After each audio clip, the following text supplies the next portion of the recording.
ভোলার মেঘনা ও তেঁতুলিয়া নদীতে চলছে মাছ আহরণের ওপর 2 মাসের সরকারি নিষেধাজ্ঞা। ফলে কর্মহীন হয়ে পড়েছে জেলার 7 উপজেলার প্রায় 3 লাখ জেলে। নিষেধাজ্ঞার 1 সপ্তাহ পার হলেও এখনও জেলেদের ভাগ্যে জোটেনি ভিজিএফ এর চাল। আয় রোজগার না থাকায় রোজার মধ্যে চরম কষ্ট ও দুশ্চিন্তায় কাটছে তাদের দিন। ভোলা প্রতিনিধি মঈনুদ্দিনের পাঠানো তথ্য চিত্র ডেস্ক রিপোর্ট। কদিন আগেও ভোলার মেঘনা ও তেঁতুলিয়া নদীতে ট্রলার, নৌকা ও জাল সহ মাছ শিকারের উপকরণ নিয়ে দাপিয়ে বেড়াতো জেলেরা। কিন্তু সরকারি নিষেধাজ্ঞার কারণে নদী ও মৎস্য ঘাটে এখন শুনশান নীরবতা। ফলে কর্মহীন রয়েছে জেলার প্রায় 3 লাখ জেলে। ইলিশের অভয়াশ্রম হিসেবে পরিচিত মেঘনা ও তেঁতুলিয়া নদীর প্রায় 190 কিলোমিটার জুড়ে 1 মার্চ থেকে 30 এপ্রিল পর্যন্ত চলবে এই নিষেধাজ্ঞা। মাছ আহরণে বিরত থাকায় কেউ কেউ এখন নদীর তীরে বসে জাল মেরামত করছেন, আবার কেউ ট্রলার মেরামতের কাজে সময় কাটাচ্ছেন। মানবিক সহায়তা কর্মসূচির আওতায় সরকারের পক্ষ থেকে জেলেদের ভিজিএফের চাল দেওয়ার কথা থাকলেও 1 সপ্তাহ পার হয়ে গেলেও তাদের ভাগ্যে জোটেনি সেই কাঙ্ক্ষিত সহায়তা। 2 মাস সরকার অভিযান দিছে, এখন জেলেরা 2 মাস পর্যন্ত বসে রয়েছে নৌকা মালামার জাল তোনে। জেলেরা এখন চলতে ফিরতে খুব কষ্ট। রমজান মাস, মানুষ মাছ পরে, এখন জাইলা গাঙ্গে যাইবো, মাছ ধরবে, এই সময় দিছে অভিযান।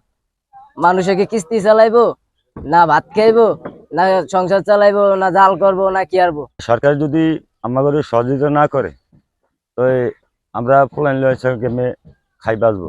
5+ স্টার রেটিং প্রাপ্ত দেশের সর্বোচ্চ বিদ্যুৎ সাশ্রয়ী ওয়ালটন এসি স্মার্ট কমফোর্ট এখন নেক্সট লেভেলে।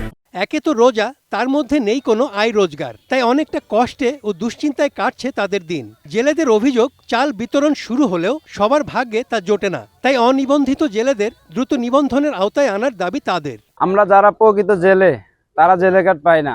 জেলে কার্ড পায় ওই মুদির দোকানদার, ওই নেতারা, এই মিয়ারা জেলে কার্ড পায়। আমি জেলে কাজ করতেছি আজকে 10 বছর ধরে, এখন আমার জেলে কার্ড হয়নি। 2 বার করে আইডেন্টি কার্ড জমা দিছে, এখনো জেলে কার্ড দেয়নি। এ ব্যাপারে সরকারের সহযোগিতা চাই। ভোলা জেলা কর্মকর্তা জানান, সব ধরনের মাছ আহরণে 2 মাস নিষেধাজ্ঞা থাকলেও বিশেষ করে জাটকা সংরক্ষণ কার্যক্রম চলবে ফেব্রুয়ারি থেকে মে মাস পর্যন্ত, অর্থাৎ 4 মাস। এই 4 মাসই জাটকা আহরণে বিরত থাকা জেলে পরিবার জীবিকা নির্বাহের জন্য পাবেন ভিজিএফ এর চাল। সরকারের জাটকা সংরক্ষণ কার্যক্রমের জন্য ইতিমধ্যেই ভোলা জেলার 90,200 জেলেকের জন্য প্রতি মাসে 4 কেজি হারে 4 মাসের জন্য 160 কেজি করে চাল বরাদ্দ দেওয়া হয়েছে।